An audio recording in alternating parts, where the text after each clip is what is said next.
Welcome to Kanishka IAS. మనకు APSC group 2 conduct చేసింది. Course అందరూ చాలా వరకు పర్ఫార్మెన్స్ కూడా బాగానే ఇచ్చారు.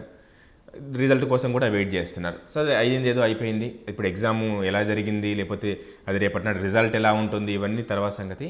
నెక్స్ట్ ఏంటి, ఇప్పుడు మనకు తెలుసు అందరికీ గ్రూప్ 1 కూడా షెడ్యూల్ ఇవ్వడం జరిగింది.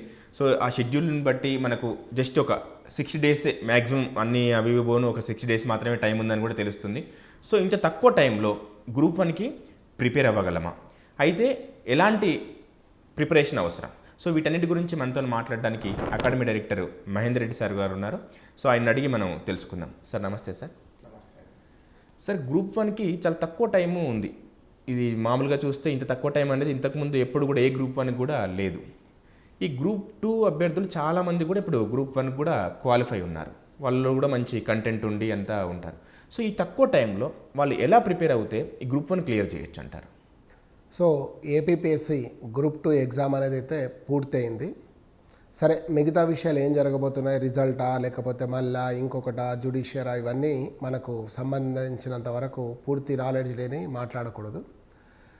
రెండవది వచ్చేసి రేపు గ్రూప్ 1 ఎగ్జామ్ అంటే ఆంధ్రప్రదేశ్ పబ్లిక్ సర్వీస్ కమిషన్ వాళ్ళు మే నుంచి ఈ ఎగ్జామ్స్ అనేటివి నిర్వహించబోతున్నారు. కాబట్టి వాటికి సంబంధించి ప్రిపరేషన్ ఎలా ఉండాలి అన్నదాన్ని కనుక మనం చూస్తే ఈ దాదాపు 4500 మంది ఎగ్జామ్ రాయబోతున్నారు అన్నది మనకు తెలిసిందే. ఈ 4500 మెంబర్స్ ఎవరైతే ఎగ్జామ్ రాయబోతున్నారో ఇందులో కనీసం ఒక 3000కు పైచీలు మొన్న గ్రూప్ 2 రాసిన వాళ్ళు కూడా ఉండొచ్చు.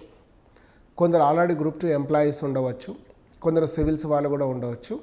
అలా కలిపి మొత్తం 4500 మంది రాయబోతున్నారు.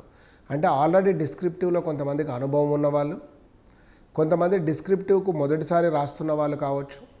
చివరి 2 నెలలు వాళ్ళు గ్రూప్ 2ను రాసి ఉండి చివరి 2 నెలల్లో గ్రూప్ 1 ప్రిపరేషన్ మోడ్కి ఎలా మారాలి అన్నది ఒక సమస్యగా ఉండి ఉన్న వాళ్ళు ఉంటారు. వీళ్ళ కోసమే కనిష్క ఐఏఎస్ ఈ యొక్క group 1 mentorship come test series ఒకటి, ఓన్లీ టెస్ట్ సిరీస్ అనేది ఒకదాన్ని పెట్టడం జరుగుతుంది.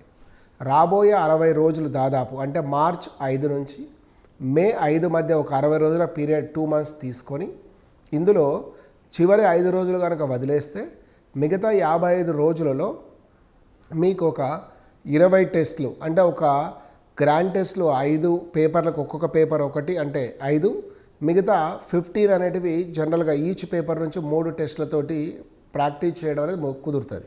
సో దాదాపు మీరు కనుక ఇది తీసుకుంటే ఈ యొక్క 3 టెస్ట్లు ప్లస్ జనరల్ అంటే గ్రాండ్ టెస్ట్ కనుక అనుకుంటే ప్రతి పేపర్లో దాదాపు మీరు ఒక అరౌండ్ 70 to 80 క్వశ్చన్స్ ప్రాక్టీస్ చేసిన వాళ్ళు అవుతారు. ఈ 70 క్వశ్చన్స్ కనుక మీరు ఇంపార్టెంట్ థీమ్స్ బేస్డ్ కనుక ఇది ప్రాక్టీస్ చేయగలిగితే డెఫినెట్గా మీరు సక్సెస్ అవ్వడానికి అవకాశం అనేది పెరుగుతుంది అనేది మనం చెప్పుకోవచ్చు. సో ఇది ప్రధానమైన ఉద్దేశంగా ఇప్పుడు ఇక్కడనే కాదు, మీరు ఎక్కడైనా సరే అందుబాటులో మెంటార్షిప్ కనుక బాగా ఉంటే తీసుకోగలిగితే ఖచ్చితంగా మీకు విజయానికి ఉపయోగపడుతుంది. ఇక్కడే అని మనం ఎందుకు చెప్తున్నాము అన్నదానికి ఏంటంటే ఎక్స్పీరియన్స్డ్ ఫ్యాకల్టీ, ఎక్స్పీరియన్స్డ్ మెంటార్స్, అనేక మందిని సక్సెస్ఫుల్ క్యాండిడేట్లుగా తీర్చిదిద్దిన అనుభవం, ఇది మీకు తప్పకుండా యూజ్ అయ్యే అవకాశం ఉంటుంది. కాబట్టి మీరు ఆ థీమ్లో మీరు కనుక ప్రాక్టీస్ చేయగలిగితే definitely you will be get it. అది